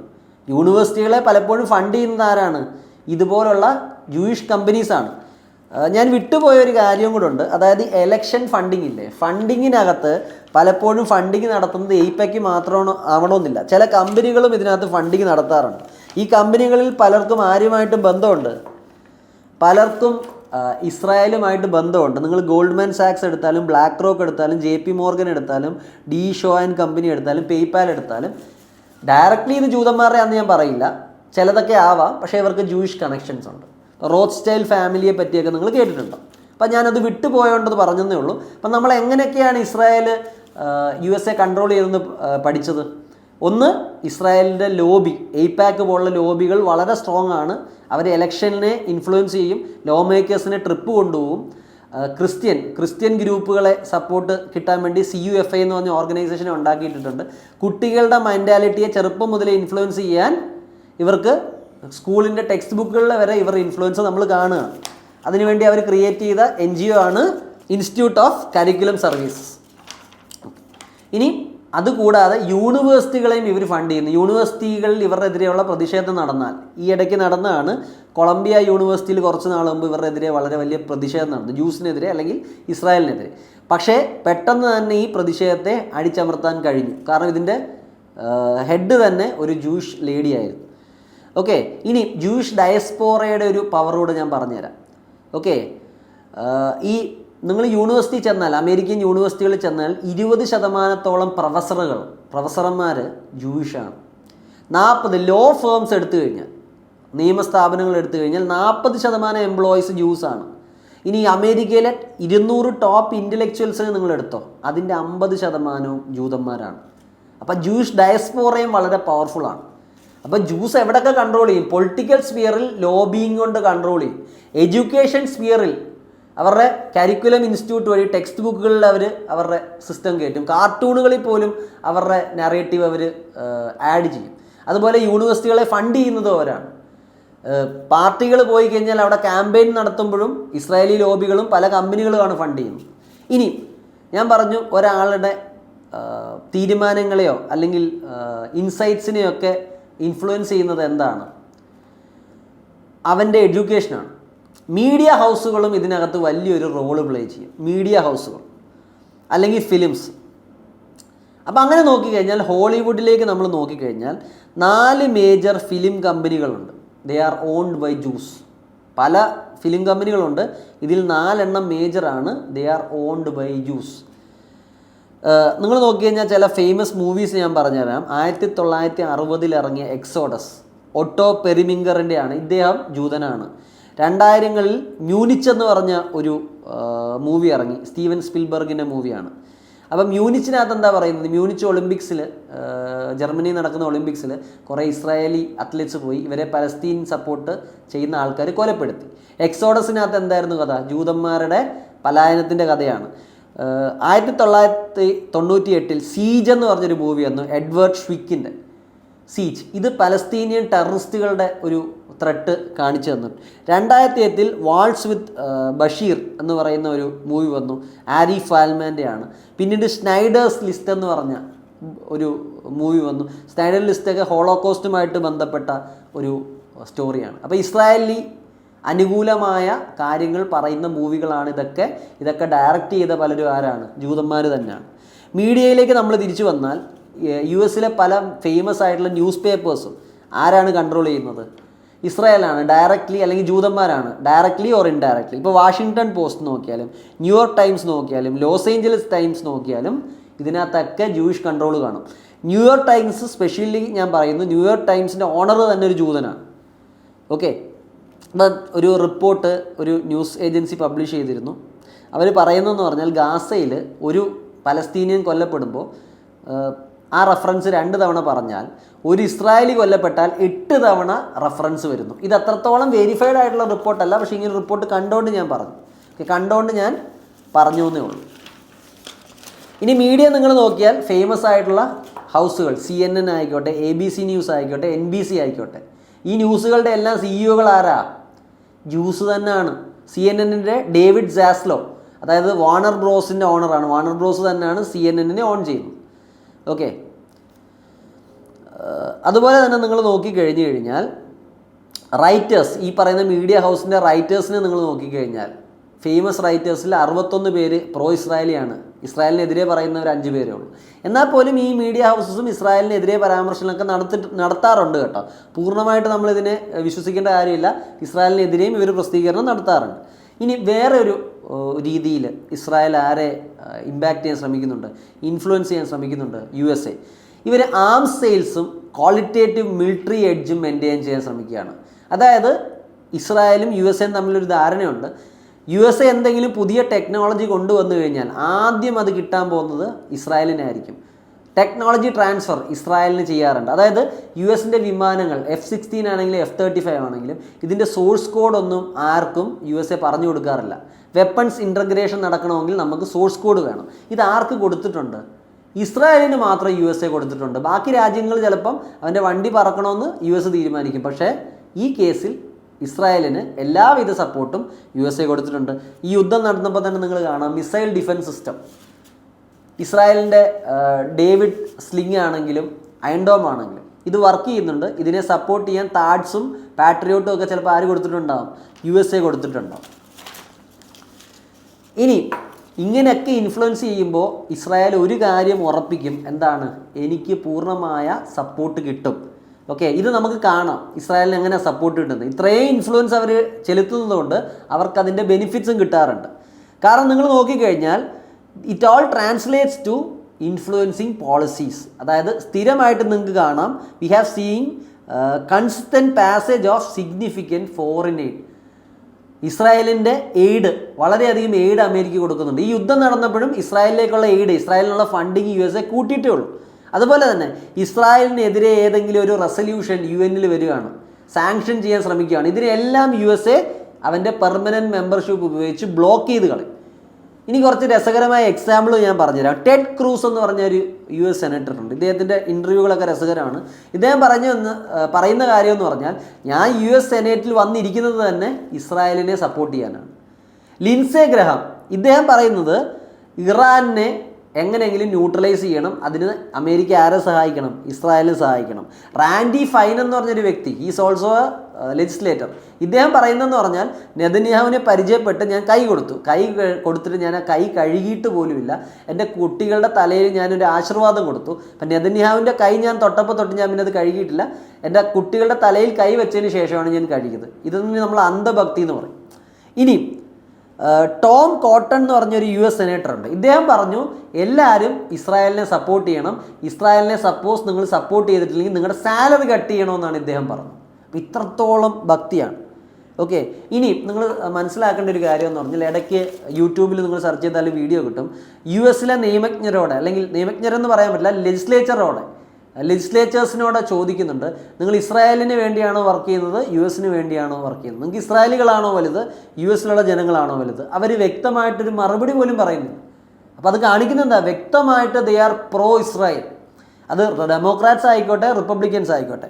ജോ ബൈഡൻ എന്ത് ചെയ്തു? യമനിലേക്കുള്ള US സപ്പോർട്ട് അവസാനിപ്പിക്കുകയാണ്. ഇദ്ദേഹം പറയുന്ന അവിടെ കുറേ ഹ്യൂമൻ റൈറ്റ് വയലേഷൻ നടക്കുന്നുണ്ട്, നമ്മളങ്ങനെ രക്തച്ചൊരിച്ചിലിന് പോകരുത്. പക്ഷേ ഇവർ തന്നെ ആരെ സപ്പോർട്ട് ചെയ്യുന്നുണ്ട്? ഇസ്രായേൽ പലസ്തീനിൽ എന്ത് ചെയ്താലും അവർക്ക് കുഴപ്പമില്ല. കമല ഹാരിസ് പറയുന്നുണ്ട് Israel has right to self defence. ഇപ്പോൾ ഇസ്രായേലിന് റൈറ്റ് ഉണ്ട്. പക്ഷേ നിങ്ങൾ മനസ്സിലാക്കേണ്ടത് ഇസ്രായേൽ വെസ്റ്റ് ബാങ്ക് പിടിച്ചെടുത്തു, അതിനെപ്പറ്റി ഇവർ സംസാരിക്കുന്നില്ല. ഇനി ബൈഡൻ പറയുന്നുണ്ട് ഞങ്ങൾ തൈവാനെ ചൈനയെ ആക്രമിക്കാൻ സമ്മതിക്കില്ല, ഞങ്ങൾ ഇടപെടും. പക്ഷേ അവിടെയും ഇസ്രായേൽ പിടിച്ചെടുത്ത സ്ഥലങ്ങളുണ്ട്, ആ സ്ഥലങ്ങളുടെ കാര്യം ഇവർ സംസാരിക്കുന്നില്ല. റഷ്യ യുക്രൈന് കയറിയപ്പോൾ അവർ ഇടപെട്ടു. പക്ഷേ ഇസ്രായേൽ എവിടെയെങ്കിലും കയറി കഴിഞ്ഞാലോ ഏതെങ്കിലും സ്ഥലം പിടിച്ചെടുത്താലോ ഇവരൊന്നും ചെയ്യില്ല. ഇനി ഇസ്രായേൽ ഇപ്പോൾ പലസ്തീനിയൻസിൻ്റെ സ്ഥലത്ത് കയറിയത് ശരിയോ തെറ്റോ എന്നുള്ള ഡിബേറ്റിലേക്ക് ഞാൻ പോകുന്നില്ല, അത് വേറെ ഡിബേറ്റ്. October 7 അതിന് മുമ്പുള്ള കാര്യങ്ങളും എല്ലാം ഡിസ്കസ് ചെയ്യണം. പക്ഷേ നമ്മുടെ അരേനെ അതല്ല, ഞാൻ ഈ കാര്യങ്ങൾ പറഞ്ഞു എന്നേ ഉള്ളൂ. ഞാൻ ഇത്രേ പ്രൂവ് ചെയ്യാൻ ശ്രമിക്കുന്നുള്ളൂ. US ഡെമോക്രാറ്റ് ആണെങ്കിലും റിപ്പബ്ലിക്കൻ ആണെങ്കിലും എല്ലാവരും ആരെ സപ്പോർട്ട് ചെയ്യും? ഇസ്രായേലിനെയാണ് സപ്പോർട്ട് ചെയ്യുന്നത്. ഓക്കെ, ഇനി ഇങ്ങനെയൊക്കെ ഇവർ ആരെ കൺട്രോൾ ചെയ്യാണ്? ഇസ്രായേൽ അമേരിക്കയെ കൺട്രോൾ ചെയ്യാണ്. ഇനി ഒന്നും നടന്നില്ലെങ്കിൽ ഇവർ ഡയറക്റ്റ് പ്രഷർ ഉപയോഗിക്കും, മോശമായ രീതികൾ ഒരു ഉപയോഗിക്കാം. പക്ഷേ ഇത് പല കോൺസ്പിറസി തിയറിസ്റ്റുകൾ പറയുന്നതാണ്. പക്ഷേ ഇതിനകത്ത് കുറച്ച് ഫാക്റ്റുകൾ ഉണ്ടാവാം. ഞാൻ എന്തായാലും എല്ലാം പറഞ്ഞുതരാം. ബിൽ ക്ലിൻ്റൻ്റെ ഒരു പുസ്തകം വന്നിരുന്നു, ബിൽ ക്ലിൻ്റൺ ഇങ്ക്. ഇത് ഡാനിയൽ ഹൈപ്പറിൻ്റെ ബുക്കാണ്. ഈ ബുക്കിനകത്ത് ഇദ്ദേഹം പറയുന്നുണ്ട് ബിൽ ക്ലിൻ്റനെ ആര് ഭീഷണിപ്പെടുത്തി? ഇസ്രായേൽ ഭീഷണിപ്പെടുത്തി. ജോണത്താൻ പെയ്ലാഡിൻ്റെ ബുക്കാണ് അത്. ജോണത്താൻ പെയ്ലാഡ് എന്ന് പറയുന്ന ഒരു ഇസ്രായേലി ജേർണലിസ്റ്റിനെ എനിക്ക് തോന്നുന്നു വധിക്കാൻ വിധിച്ചിരുന്നു. ഇയാളെ വിടുവിപ്പിക്കാൻ വേണ്ടി നെതന്യാഹു ആരെ ഭീഷണിപ്പെടുത്തിയെന്നാണ് പറയുന്നത്? ബിൽ ക്ലിൻ്റനെ ഭീഷണിപ്പെടുത്തിയെന്നാണ് പറയുന്നത്. നമുക്കിതിൻ്റെ സത്യാവസ്ഥ അറിയില്ല, ബട്ട് ഇങ്ങനൊരു പരാമർശമുണ്ട് ഒരു ബുക്കിൽ. ക്ലിൻ്റനെ പറ്റി എഴുതപ്പെട്ട ക്ലിൻ്റൺ ഇങ്ക് എന്ന് പറഞ്ഞ ബുക്ക്, ഡാനിയൽ ഹൈപ്പർ എഴുതിയ ബുക്കിലാണ് ഈ പരാമർശം. അതായത് മോണിക്ക ലെവൻസ്കിയും ക്ലിൻ്റനും തമ്മിലുള്ള ഓഡിയോ ടേപ്പുകൾ ലീക്കാക്കുമെന്ന് പറഞ്ഞാണ് ഇസ്രായേൽ പേടിപ്പിച്ചതെന്നാണ് പറയുന്നത്. പിന്നെ ജോർജ് ബുഷിന് അദ്ദേഹത്തിന് ഒരു ഓപ്പൺ ലെറ്റർ കിട്ടിയതായിട്ട് പറയപ്പെടുന്നു. ഇസ്രായേലികൾ സ്പൈകളാണ്. ഞാൻ നേരത്തെ പറഞ്ഞില്ലേ എയ്പാക്കിൻ്റെ ഹെഡ്, ഞാൻ തൂവാല എറിഞ്ഞു കഴിഞ്ഞാൽ 24 മണിക്കൂറിനുള്ളിൽ 70 US ലോ മേക്കേഴ്സിൻ്റെ ഒപ്പം അതിനകത്ത് കാണും. ഇദ്ദേഹം ശരിക്കും പറഞ്ഞാൽ സ്പൈ കേസിൽ, US സ്പൈ കേസിൽ ഇദ്ദേഹത്തെ കണ്ടുപിടിച്ചതാണ്. അപ്പം നിങ്ങൾ മനസ്സിലാക്കണം ഒരു കാര്യമാണ് ഞാൻ പറയും. മൊസാദിനെ അമേരിക്കയ്ക്ക് എപ്പോഴും വലിയ ഇഷ്ടമാണെന്ന് നിങ്ങൾ ചിന്തിക്കരുത്. അവിടെയൊക്കെ വർക്ക് ചെയ്യുന്നവർ വരെ എന്നോട് സംസാരിച്ചിട്ടുണ്ട്. മൊസാദ് സ്വന്തം ഇൻട്രസ്റ്റിന് വേണ്ടി എന്ത് ചെയ്യുന്ന ഒരു ഓർഗനൈസേഷനാണ്. അപ്പോൾ CIA അവർ പറ്റിക്കാറുണ്ട്. ഓക്കെ, തിരിച്ചും മറിച്ചും ഇത് നടക്കാറുണ്ട്. ഓക്കെ, എപ്പോഴും ഇസ്രായേൽ USA സ്നേഹിച്ച് നടക്കുന്ന രാജ്യമൊന്നുമല്ല. ഇവർക്ക് തമ്മിൽ ചില ആവശ്യങ്ങളുണ്ട്, അത് മനസ്സിലാക്കുക. ഇനിയും നമ്മൾ ഈ കോൺസ്പിറസി തിയറിസ്റ്റുകൾ പറയുന്ന ഒരു വലിയൊരു കഥയാണ്. ജോൺ എഫ് കെന്നഡിയെ 1963 കൊന്നത് CIA ഈ പറയുന്ന മൊസാദും ചേർന്നാണ്. ഇതിൻ്റെ പറയുന്ന കാര്യം എന്താണ്? ഇസ്രായേൽ ന്യൂക്ലിയർ പ്രോഗ്രാം ഡെവലപ്പ് ചെയ്യുകയാണ്, അവർ ബോംബ് ഉണ്ടാക്കാനുള്ള ടെക്നോളജി കണ്ടുപിടിക്കുകയാണ്. അവർക്കൊരു ഡിമോണ എന്ന് പറഞ്ഞ പ്ലാന്റ് ഉണ്ട്. അപ്പോൾ അതിൽ ഇങ്ങനെയുള്ള ആക്ടിവിറ്റീസ് നടക്കുന്നു. ഇസ്രായേൽ ഒരു ന്യൂക്ലിയർ ബോംബ് ഉണ്ടാക്കാൻ ശ്രമിക്കുന്നു എന്നൊക്കെ 1960 തന്നെ US ഇൻ്റലിജൻസ് പറഞ്ഞിരുന്നു. അപ്പം ജോൺ എഫ് കെന്നഡി ഇതിനെ കൺട്രോൾ ചെയ്യാൻ, അല്ലെങ്കിൽ ഇതിനകത്തുള്ള ചോദ്യങ്ങൾ ആരോട് ചോദിച്ചു തുടങ്ങി? ഇസ്രായേലിനോട് ചോദിച്ചു തുടങ്ങി, ഇസ്രായേലിനെ ബുദ്ധിമുട്ടിച്ചു തുടങ്ങി. ന്യൂക്ലിയർ പ്രോഗ്രാമിൻ്റെ കാര്യത്തിൽ ജോൺ എഫ് കെന്നഡി സ്ട്രിക്റ്റ് ആയിരുന്നു. ഇസ്രായേൽ അത് ഉണ്ടാക്കണമെന്ന് അദ്ദേഹം ആഗ്രഹിച്ചിരുന്നില്ല. പക്ഷേ ഇത് അദ്ദേഹം പൊളിക്കുമെന്നുള്ളൊരവസ്ഥ ആയതുകൊണ്ടാണ് മൊസാദ് ഈ പറയുന്ന കെന്നഡിയെ വധിച്ചതെന്നുള്ളൊരു കോൺസ്പിറസി തിയറി ഉണ്ട്. ഞാൻ അങ്ങനെ ഒരു കാര്യം ഉള്ളതുകൊണ്ട് നിങ്ങളോട് പറഞ്ഞു പോയതാണ്. അതുപോലെ 1969 ഗോൾഡ മെയർ എന്ന് പറയുന്ന ഇസ്രായേലിൻ്റെ പ്രൈം മിനിസ്റ്റർ റിച്ചാർഡ് നിക്സണെ, പിന്നീടുള്ള അമേരിക്കൻ പ്രസിഡന്റാണ്, അദ്ദേഹത്തെ മീറ്റ് ചെയ്തു. അവിടെ ഒരു ധാരണയായെന്നാണ് പറയപ്പെടുന്നത്. ഓക്കെ, ഇതിനെപ്പറ്റി ഗാർഡിയനും ദ ന്യൂയോർക്കറും എല്ലാം ഇതിനെപ്പറ്റി ആർട്ടിക്കിൾസ് എഴുതിയിട്ടുണ്ട്. അവർ പറയുന്നതെന്ന് പറഞ്ഞാൽ ഇവർ സംസാരിച്ചു. അമേരിക്ക പറഞ്ഞു ഇനി നിങ്ങളുടെ ന്യൂക്ലിയർ പ്രോഗ്രാമിൽ ഞങ്ങൾ ഇടപെടാൻ വരുന്നില്ല, പക്ഷേ നിങ്ങളതൊരിക്കലും ഡിക്ലെയർ ചെയ്യരുത്. അപ്പോൾ ഇസ്രായേൽ ഇപ്പോഴും പറഞ്ഞിട്ടില്ല ഞാൻ ന്യൂക്ലിയർ ആണെന്ന്, പക്ഷേ നമുക്കെല്ലാം അറിയാം ഇസ്രായേൽ ന്യൂക്ലിയർ ആണ്. അവരൊരു പബ്ലിക് ടെസ്റ്റിംഗ് നടത്തുന്നില്ല. അപ്പം നിങ്ങൾ മനസ്സിലാക്കണം, ഇസ്രായേലിനൊരു ന്യൂക്ലിയർ പ്രോഗ്രാമുണ്ട്. IAEA ഇൻസ്പെക്ടർ, അറ്റോമിക് ഏജൻസിയുടെ ഇൻസ്പെക്ടേഴ്സിനൊന്നും അവിടെ പൂർണ്ണമായിട്ടൊരു എൻട്രി പോലും ഇല്ല. ഇറാൻ ഇപ്പം ന്യൂക്ലിയർ ബോംബ് ഇല്ല, എന്നാൽ പോലും അവർ IAEA ഇൻസ്പെക്ടറുകളെ അവിടെ അലൗ ചെയ്യായിരുന്നു. ഇസ്രായേൽ ഒന്നും ചെയ്യാറില്ല. അപ്പം ഇതിൻ്റെയൊക്കെ ഒരു ചരിത്രമാണ് പറയുന്നത്. ഇനി ഏറ്റവും പുതിയതായിട്ട് നമ്മൾ കേൾക്കുന്ന ഒരു കാര്യമാണ് എപ്സ്റ്റീൻ ഫയൽ. എപ്സ്റ്റീൻ എന്ന് പറഞ്ഞൊരു വ്യക്തിയുണ്ട്. He's arrested. ഇദ്ദേഹം ശരിക്കും പറഞ്ഞാൽ ഒരു മൊസാദ് ഏജൻ്റ് ആണെന്നും ചിലർ പറയുന്നുണ്ട്, ചിലരല്ലെന്ന് പറയുന്നു. എപ്സ്റ്റീൻ്റെ പ്രത്യേകത എന്താ? എപ്സ്റ്റീനെ പറ്റിയുള്ള പരാതി എന്ന് പറഞ്ഞു കഴിഞ്ഞാൽ, ഇദ്ദേഹത്തിന് വലിയൊരു റിസോർട്ട് പോലുള്ള സ്ഥലമുണ്ട്. അവിടെ പ്രായം തികയാത്ത കുട്ടികളെ വരെ ഇദ്ദേഹം വലിയ വലിയ ഇൻഫ്ലുവൻഷ്യൽ വ്യക്തികൾക്ക് കാഴ്ച വെച്ചിരുന്നു എന്നുള്ളതാണ് ഇദ്ദേഹത്തിൻ്റെ എതിരെയുള്ള കുറ്റം. ഇപ്പോഴത്തെ ഒരു പരാമർശം അനുസരിച്ച് ഡൊണാൾഡ് ട്രംപും എപ്സ്റ്റീൻസ് ഫയലിൽ പെട്ടു എന്നാണ് പലരും പറയുന്നത്. എനിക്ക് തോന്നുന്നു എലോൺ മസ്കും ഇതിനെപ്പറ്റി പറഞ്ഞിട്ടുണ്ട്. അപ്പോൾ ചിലർ പറയുന്നത് ഡൊണാൾഡ് ട്രംപും ഈ എപ്സ്റ്റീൻ സ്കാൻഡലിൽ ഭാഗമാണ്. ട്രംപ് ഇസ്രായേലിൽ പറയുന്ന പോലെ ചെയ്തില്ലെങ്കിൽ ഇസ്രായേൽ ട്രംപിനെ ഭീഷണിപ്പെടുത്തും എന്നുള്ളത് സത്യമോ ആണോ എന്നുള്ളത് നമുക്കറിയില്ല. ഇപ്പം ഞാൻ അവസാനം പറഞ്ഞ ചില കാര്യങ്ങളൊക്കെ കുറച്ച് കോൺസ്പിറസി തിയറികളായിട്ട് റിലേറ്റഡ് ആണ്. പക്ഷേ ഇസ്രായേലിൻ്റെ സ്വഭാവം നമ്മൾ നോക്കിയാൽ, അല്ലെങ്കിൽ മൊസാദിൻ്റെ സ്വഭാവം നോക്കിയാൽ ചിലപ്പം ഇത് സത്യമാവും. അതുകൊണ്ടാണ് ഈ കഥ നിങ്ങളോട് ഞാൻ പറഞ്ഞത്. ഇനി നമുക്ക് സംസാരിക്കേണ്ടത് നെതന്യാഹു എന്ന് പറയുന്ന വ്യക്തിയെ പറ്റിയാണ്. ഞാൻ പറഞ്ഞില്ലേ, ഇസ്രായേൽ എങ്ങനെ USA കൺട്രോൾ ചെയ്യും. നിങ്ങൾ മനസ്സിലാക്കുക, ഇറാഖിനെ ആർക്കും ഇഷ്ടമല്ലായിരുന്നു. പണ്ടേ ഇസ്രായേലിന് ഇഷ്ടമല്ലായിരുന്നു. കാരണം പലസ്തീനിയൻ കോസിൻ്റെ ആഗ്രഹം ആർക്കുണ്ടായിരുന്നു? സദ്ദാം ഹുസൈൻ ഉണ്ടായിരുന്നു. ഏതെങ്കിലും ഒരാൾ ഇസ്രായേലിനെ അറ്റാക്ക് ചെയ്താൽ അവർക്ക് പാരിതോഷികം കൊടുത്തിരുന്ന രാജ്യമായിരുന്നു ഇറാഖ്. അപ്പം പണ്ട് മുതലേ ഇറാഖിനെ ഇസ്രായേലികൾക്ക് ഇഷ്ടമല്ല. ഓക്കെ, അതുകൊണ്ട് നിങ്ങൾ നോക്കിക്കഴിഞ്ഞു കഴിഞ്ഞാൽ ഇവർ 1981 തന്നെ ഇസ്രായേലിൻ്റെ ഒസിറാഖ് എന്ന് പറഞ്ഞ ന്യൂക്ലിയർ റിയാക്ടറെ അറ്റാക്ക് ചെയ്തിരുന്നു. ഇവർക്ക് ഒരിക്കലും ഇറാഖ് ന്യൂക്ലിയർ ആവുന്ന ഇഷ്ടമല്ല. അപ്പോൾ ഇവർക്ക് ശത്രുവായിട്ട് തോന്നിയത് രാജ്യങ്ങളെല്ലാം നിങ്ങളിപ്പോൾ പരിശോധിച്ചാൽ, നിങ്ങളൊന്ന് ചിന്തിച്ച് നോക്കുക. ഇത്രയും വർഷം കൊണ്ട് അവരെല്ലാവരെയും ഒതുക്കി പോകുന്നുണ്ട്. ആദ്യം അവർ ഇറാഖിനെ ഒതുക്കി, 2003 ഒതുക്കി. പിന്നീട് അവരെന്ത് ചെയ്തു? സിറിയയിൽ ബഷർ അൽ അസാദ് ആയിരുന്നു, ഇദ്ദേഹം ആൻറ്റി ഇസ്രായേൽ ആയിരുന്നു, ഇദ്ദേഹത്തെയും ഒതുക്കി. ഹെസ്ബുള്ളയും ഹമാസിനെ അവർ ഒതുക്കിക്കൊണ്ടിരിക്കുന്നു, ഏകദേശം ഒതുക്കി. ഇനി അടുത്തത് ഇറാനാണ്. ഇറാനെ അവർക്ക് പൂർണ്ണമായിട്ട് ഒതുക്കാൻ ഇതുവരെ പറ്റിയിട്ടില്ല. പക്ഷേ ഇതൊരു പ്രോസസ്സാണ്, പണ്ടേ തുടങ്ങിയതാണ്. ഓക്കെ, നിങ്ങൾ മനസ്സിലാക്കേണ്ടത് 1996 ഒരു ക്ലീൻ ബ്രേക്ക് എന്ന് പറഞ്ഞൊരു റിസർച്ച് പേപ്പർ വരുവാണ്. Clean break, a new strategy for securing the room. ഇവിടെ ഈ പേപ്പറിൽ പറയുന്നത് വെച്ചാൽ ഇസ്രായേലാണ് നല്ല കുട്ടി, ഇസ്രായേൽ പ്രശ്നക്കാരനല്ല, പക്ഷേ സിറിയയും ഇറാഖും ഇറാനും എല്ലാം പ്രശ്നക്കാരാണ്, ഇവരുടെ ത്രെട്ടിനെ ന്യൂട്രലൈസ് ചെയ്യണം. ഇതാണ് ഈ റിപ്പോർട്ട് പറയുന്നത്. ഈ റിപ്പോർട്ടിനകത്ത് ഒരു കോൺട്രിബ്യൂട്ടർ, റിപ്പോർട്ട് 1996 ഈ റിപ്പോർട്ട് ആർക്ക് വേണ്ടി എഴുതപ്പെട്ടത്? നെതന്യാഹുവിന് വേണ്ടി എഴുതപ്പെട്ടത്. ഈ റിസർച്ച് പേപ്പറിൻ്റെ ഓതേഴ്സ് ആരാ? റിച്ചാർഡ് പെർക്ലെയിം അതുപോലെ ഡഗ്ലസ് ഫെയ്ത്തുമാണ്. ഇവർ പിന്നീട് ബുഷ് അഡ്മിനിസ്ട്രേഷൻ്റെ സമയത്ത് 2003 2002 ബുഷാണ്.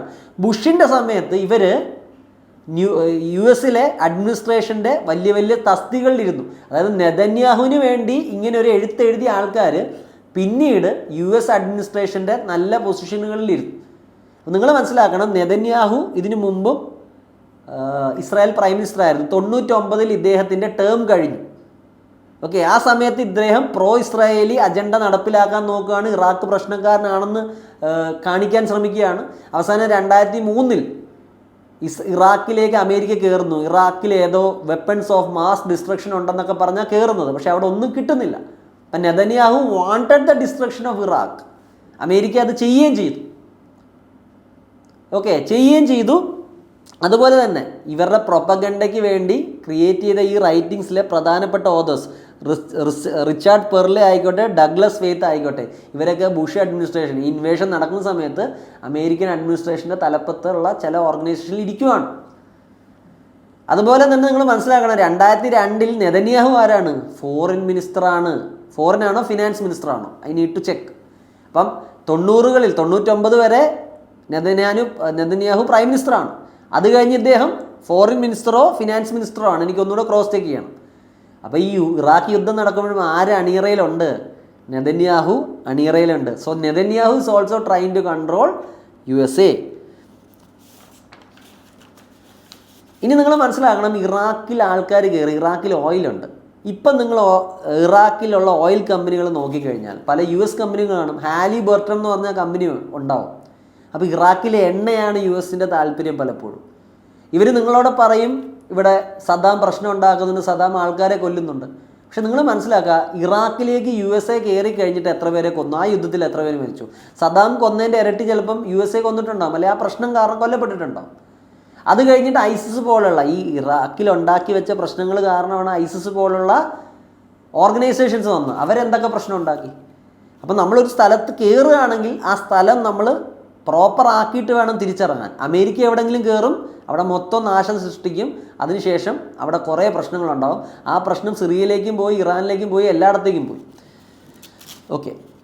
അതുപോലെ നിങ്ങൾ ഈ ഓയിൽ കമ്പനിയിൽ ഒരു ടോപ്പ് എക്സിക്യൂട്ടീവ് ആയിരുന്നു ഡിക് ചെന്നി എന്ന് പറഞ്ഞ്. ഹാലിബർട്ടൺ എന്ന് പറഞ്ഞ കമ്പനിയിൽ ഒരു എക്സിക്യൂട്ടീവ് ആയിരുന്നു ഡിക് ചെന്നി. ഇദ്ദേഹം പിന്നീട് അമേരിക്കയുടെ വൈസ് പ്രസിഡൻ്റ് ആയെന്നേ. അപ്പോൾ ഇറാഖിൽ ഇൻട്രസ്റ്റ് ഉള്ള അമേരിക്കൻ ഓയിൽ കമ്പനിയുടെ ടോപ്പായിട്ടുള്ള എക്സിക്യൂട്ടീവ് പിന്നീട് അമേരിക്കയുടെ വൈസ് പ്രസിഡൻ്റ് ആയിരുന്നു. അപ്പോൾ അമേരിക്കയുടെ ഇൻട്രസ്റ്റ് എന്താണെന്ന് ഇതിൽ നിന്ന് നിങ്ങൾക്ക് മനസ്സിലാക്കണം. ക്ലിയർ? ഇനി ഞാൻ പറഞ്ഞ പോലെ 2002 തൊട്ട് 2003 വരെ Netanyahu he was a FM.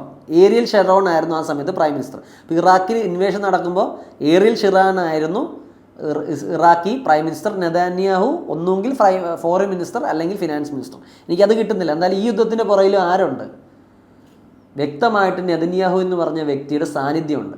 ഇതിനുശേഷം നമുക്ക് വർഷങ്ങൾ താണ്ടി ഇറാൻ്റെ കേസ് വരാം. 2015 ഒബാമയും ഇറാനും അവരൊരു ട്രീറ്റ് ഒപ്പിടുകയാണ്.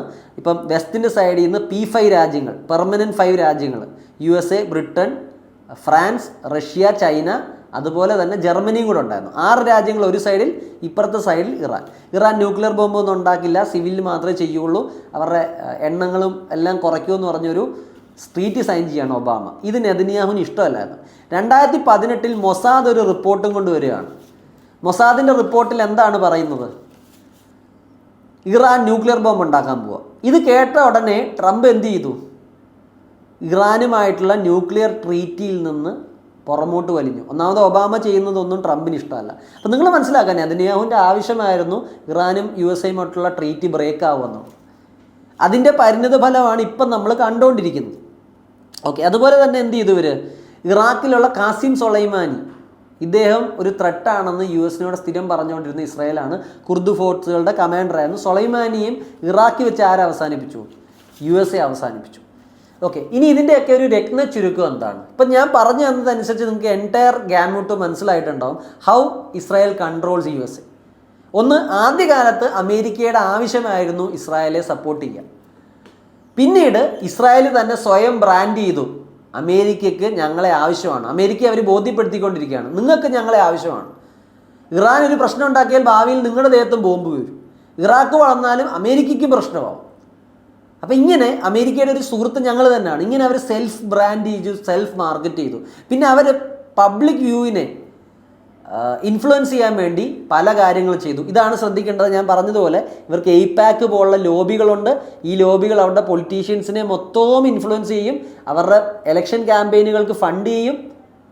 പിന്നെ നമ്മൾ എഡ്യൂക്കേഷൻ നോക്കിക്കഴിഞ്ഞാൽ യൂണിവേഴ്സിറ്റികളെ ഇസ്രായേലി ലോബികൾ ഫണ്ട് ചെയ്യും. അവരുടെ പ്രൊഫസർമാർ പലതും ഇസ്രായേലികളാണ്, ജൂതന്മാരാണ്. അതുപോലെ ഇവർക്ക് ഈ കിൻഡർ ഗാർഡൻ തൊട്ട് 12th വരെ ആൾക്കാരുടെ കുട്ടികളുടെ മൈൻഡ് സെറ്റിനെ ഇമ്പാക്റ്റ് ചെയ്യാൻ ഇവർക്ക് NGOകളുണ്ട്. K-12 പ്രോഗ്രാമിനെ ഇൻഫ്ലുവൻസ് ചെയ്യാൻ ഇവർക്ക് NGOകളുണ്ട്. ബാങ്കിങ്, ഫിനാൻഷ്യൽ സ്ഥാപനങ്ങൾ പലതും ഇസ്രായേലിൻ്റെ കൺട്രോളിലാണ്. മീഡിയ ഹൗസിൽ പലതും ഡയറക്റ്റ്ലി ഇസ്രായേലി ഓൺഡാണ്, അല്ലെങ്കിൽ ഇറ്റ് ഹാസ് CEO ഇസ്രായേലികളായിരിക്കും അല്ലെങ്കിൽ ജൂതന്മാരായിരിക്കും. പിന്നെ ക്രിസ്ത്യൻസിൻ്റെ സപ്പോർട്ട് കിട്ടാൻ വേണ്ടി CUFI പോലുള്ള ഓർഗനൈസേഷൻസിനെ ഇവർ ക്രിയേറ്റ് ചെയ്ത് വെച്ചിട്ടുണ്ട്. ഇവർക്ക് റിസർച്ച് ഓർഗനൈസേഷൻസ് ഉണ്ട്. പല രീതിയിലും ഇവർ ആരെ കൺട്രോൾ ചെയ്യും? അമേരിക്കയെ കൺട്രോൾ ചെയ്യും. ഇനി ഇതിനകത്ത് ചിലർ പറയുന്നത് Netanyahu has orchestrated 2 broad strategy to control US. 2 method വഴി ഇവരെന്ത് ചെയ്യാണ്? US-നെ കൺട്രോൾ ചെയ്യാണ്. ഒന്ന്, ഇൻഡയറക്റ്റ് ആയിട്ട് ലോബികൾ വഴി US-നെ കൺട്രോൾ ചെയ്യാമെന്നു. ലോബി വഴി അത് നടന്നില്ലെങ്കിൽ ട്രംപിനെ ഡയറക്റ്റ്ലി ഈഗോ മസാജ് ചെയ്താൽ മതി. ട്രംപിൻ്റെ സ്റ്റേറ്റ്മെൻറ്റ്സ് കണ്ടാൽ നിങ്ങൾക്ക് മനസ്സിലാവും വളരെയധികം ഈഗോ ഉള്ള ഒരാളാണ്. അപ്പോൾ ട്രംപിനെ ചെറുതായിട്ടൊന്ന് സുഖിപ്പിച്ച് അദ്ദേഹത്തിൻ്റെ ഈഗോയെ തഴുകി നെതന്യാഹു കാര്യങ്ങൾ നടത്താറുണ്ട്. അപ്പോൾ ഇൻഡയറക്റ്റായിട്ടും ഡയറക്റ്റായിട്ടും Netanyahu or Israel is trying to എന്താ പറയുക ഇൻഫ്ലുവൻസ് USA. ഒന്ന് ഡയറക്റ്റ്ലി ട്രംപിനെ ഇൻഫ്ലുവൻസ് ചെയ്യുക, അദ്ദേഹത്തെ ഈഗോ മസാജ് ചെയ്തിട്ട്. രണ്ടാമത് ലോബികളെ കൊണ്ട് പ്രഷർ ചെയ്യുക. ഓക്കെ, അങ്ങനെയാണ് B-2 ബോംബറുകൾ എവിടെ എത്തിയത്? ഇറാനിലെത്തിയത്. ഇസ്രായേൽ എന്തായിരിക്കും പറഞ്ഞിട്ടുള്ളത് ട്രംപിനോട്?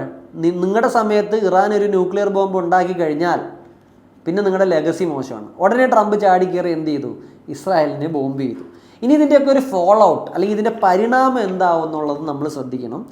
ട്രംപ് എന്തായാലും GBU മാസീവ് ഓർഡിനൻസ് പെനിട്രേറ്റർ ഉപയോഗിച്ച് ഫോർദോയിൽ അടിച്ചു, ബോംബ് ഇട്ടു ഇറാനിൽ. പക്ഷേ അമേരിക്കയിലെ ട്രംപിൻ്റെ പ്രഖ്യാപിത ലക്ഷ്യം എന്താ? അമേരിക്ക ഫസ്റ്റാണ്, മേക്ക് അമേരിക്ക ഗ്രേറ്റ് അഗെയിൻ. യുദ്ധമുള്ള സ്ഥലത്ത് നിന്നൊക്കെ അമേരിക്ക ഒഴിവാവുക, എന്നിട്ട് ഡെവലപ്മെൻറ്റിൽ കോൺസെൻട്രേറ്റ് ചെയ്യുക, എല്ലാവരുടെ മേളിലും ടാരിഫ് അടിച്ചേൽപ്പിക്കുക. പക്ഷേ ഇനി പ്രശ്നം എന്ന് പറഞ്ഞാൽ ഇതിനകത്തേക്ക് അമേരിക്ക ഇസ്രായേൽ വലിച്ചിട്ടാൽ അമേരിക്കയ്ക്ക് പെട്ടെന്ന് തിരിച്ച് ഇറങ്ങിപ്പോകാൻ പറ്റാത്തതാണ്. കാരണം ഇറാൻ പണ്ടത്തെ പോലല്ല, കുറച്ചൊക്കെ റെസിലിയൻ്റ് ആണ്. അവൻ എയർ പവർ ഒന്നും ഇല്ലെങ്കിലും അവന് റോക്കറ്റ് പവറുണ്ട്, മിസൈൽ പവറുണ്ട്. ആ മിസൈൽ വെച്ചിട്ട് അമേരിക്ക അടിച്ചുകൊണ്ടിരിക്കും.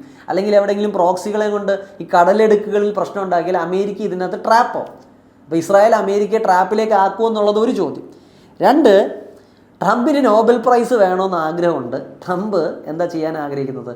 ഇറാനിനെയും ഇസ്രായേലിനെയും ഒരുമിച്ച് കൊണ്ടിരുത്തി ഇവർ തമ്മിലൊരു പീസ് ട്രീറ്റി അങ്ങനെ സൈൻ ചെയ്യിക്കാൻ പറ്റിയാൽ ട്രംപ് ആരാവും? ഇപ്പോൾ ട്രംപ് അബ്രഹാമിക് അക്കോർഡ് കൊണ്ടുവരുന്നുണ്ട് അറബ് രാജ്യങ്ങളും ഇസ്രായേലുമായിട്ട് അടുക്കാൻ വേണ്ടി.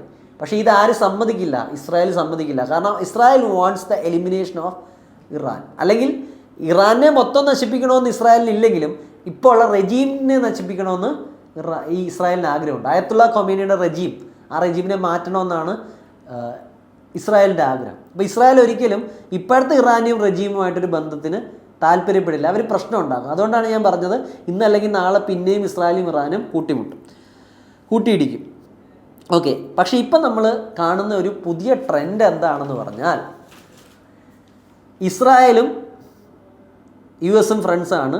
ഇസ്രായേൽ USA മീഡിയകളെ കൺട്രോൾ ചെയ്യുന്നു, സ്കൂളുകളെ കൺട്രോൾ ചെയ്യുന്നു, റിസർച്ചുകളെ കൺട്രോൾ ചെയ്യുന്നു, ഫിലിം കമ്പനികളെ കൺട്രോൾ ചെയ്യുന്നു, ലോ ഫേംസിനെ കൺട്രോൾ ചെയ്യുന്നു. പക്ഷേ പണ്ട് മീഡിയകളെ ഇവർക്ക് എന്ത് ചെയ്യാം? സെൻസർ ചെയ്യാം. മീഡിയകളെ അവർ ആഗ്രഹിക്കുന്ന കഥകൾ തന്നെ പുറത്തോട്ട് വിടുന്ന ടൂളുകളായിട്ട് ഉപയോഗിക്കാം. പക്ഷേ ഇപ്പോൾ സോഷ്യൽ മീഡിയയുടെ കാലമാണ്. ആൾക്കാർ പലരും ഇസ്രായേലിനെതിരെ സംസാരിച്ച് തുടങ്ങി. അപ്പോൾ എല്ലാത്തിനെയും കൺട്രോൾ ചെയ്യാൻ ആർക്ക് പറ്റുന്നില്ല? മീഡിയയ്ക്ക് പറ്റുന്നില്ല എന്നുള്ള സത്യം. കാരണം ഇപ്പോൾ പലരുടെയും ട്വീറ്റുകളും അമേരിക്കൻസിനോട് ചോദിച്ചാലും അവർ പലരും പ്രോ പലസ്തീനാണ്, they are against Israel.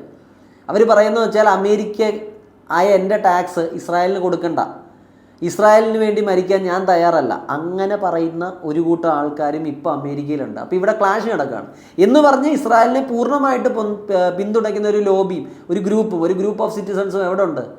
US പക്ഷേ US ഇപ്പോൾ എതിർ ശബ്ദങ്ങളും കേട്ടു തുടങ്ങി. അപ്പോൾ ഇത് എന്തിലേക്ക് പോകാമെന്നുള്ളത് നമ്മൾ മനസ്സിലാക്കുക. ഈ ഒരു എൻ്റയർ പ്രസൻറ്റേഷനിൽ നിങ്ങൾക്ക് കാര്യങ്ങൾ ക്ലിയർ ആയിട്ടുണ്ട്. അപ്പോൾ ഇതൊരു കോംപ്ലിക്കേറ്റഡ് ആയിട്ടുള്ള കാര്യമാണ്. ചിലർ പറയുന്ന പോലെ ഇസ്രായേലും USA ചങ്കും ഒന്നും ആയിരിക്കില്ല. മേ ബി അവർ ആവശ്യങ്ങൾ മൂലം അവരടുത്തതായിരിക്കാം. അവർ തമ്മിൽ നല്ല ബന്ധമാണ്, പക്ഷേ ഒരാളുടെ അടിമയൊന്നുമല്ല. എപ്പോഴും എല്ലാവരും തമ്മിൽ സ്നേഹിക്കണമെന്നില്ല. ചിലപ്പം ഇസ്രായേലിനെതിരെയുള്ള ഓപ്പറേഷൻസ് അമേരിക്ക നടത്താറുണ്ട്. ഇസ്രായേൽ സ്വന്തം ഇൻട്രസ്റ്റിന് വേണ്ടി അമേരിക്കയ്ക്കെതിരെ പ്രവർത്തിക്കാറുമുണ്ട്. അതുകൊണ്ടാണ് മൊസാദ് ചാരന്മാരെ ഇടയ്ക്ക് അമേരിക്ക പിടിക്കുന്നുണ്ട്. പക്ഷേ അവർ വിടേണ്ടി വരുവാണ്. അത്രയും പവറാണ് ഇസ്രായേലിനുള്ളത്. അപ്പോൾ ഒരാളെ ഫുള്ളായിട്ട് കൺട്രോൾ ചെയ്യുന്നതെന്ന് പറയാൻ പറ്റില്ല. ഇതൊരു കോംപ്ലിക്കേറ്റഡ് റിലേഷനാണ്. പല ഫാക്ടറുകൾ ഈ റിലേഷൻസിനെ ഇൻഫ്ലുവൻസ് ചെയ്യുന്നുണ്ട്. അപ്പോൾ ഈ ഒരു ക്ലാരിറ്റി നിങ്ങൾക്ക് കിട്ടിയെന്ന് പ്രതീക്ഷിക്കുന്നു. വേറെ ഒരു വീഡിയോയുമായിട്ട് നമുക്ക് പിന്നെ കാണാം. നിങ്ങൾക്ക് വീഡിയോയുടെ കണ്ടൻറ്റ് ഇഷ്ടപ്പെടുകയാണെങ്കിൽ subscribe to our channel. Thank U.